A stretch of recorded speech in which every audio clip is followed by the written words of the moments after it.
بسم اللہ الرحمن الرحیم۔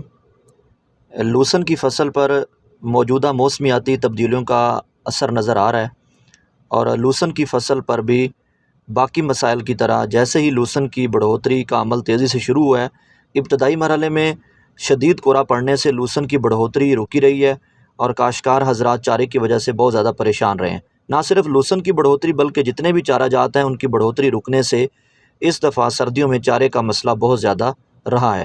لیکن جیسے ہی اب لوسن میں پھوٹ کا عمل تیزی سے شروع ہو گیا ہے تو اس کے ساتھ ساتھ اس کی پتوں پر لشکری سنڈی اور سست تیلے کی شدت میں تیزی سے اضافہ ہو رہا ہے۔ ناظرین، 25 سے 30 ڈگری درجہ حرارت پر لشکری سنڈی کی جو انڈوں سے نکلنے والی سنڈی کی بڑھوتری بہت تیزی سے ہوتی ہے، اور جیسے جیسے ٹمپریچر میں اضافہ ہوتا ہے 30 ڈگری درجہ حرارت پر اس کی بڑھوتری بہت تیزی سے ہوتی ہے۔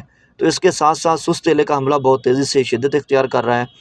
تو ان دونوں مسائل کے لیے ایسے کیمیکل کا انتخاب بہت ضروری ہے جس سے لشکری سنڈی کے ساتھ ساتھ سبز تیلے کا، سست تیلے کا مکمل صفایا ہو، یا کالا تیلا ہے اس کا مکمل صفایا ہو، اور سب سے بڑی چیز کہ اس کا پوسٹ ہارویسٹ انٹرول بہت کم ہو، یعنی ہم لوسن کو جلد کٹائی کر کے چارے کی شکل میں استعمال کر سکیں۔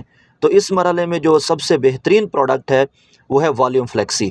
والیوم فلیکسی کلورینٹرا نیلی پرول اور تھائمیتھاکسم، اس کے استعمال سے لوسن کی فصل میں ہر قسمی سنڈی کا اور اس کے ساتھ ساتھ سست تیلے کا مکمل صفایا کیا جا سکتا ہے۔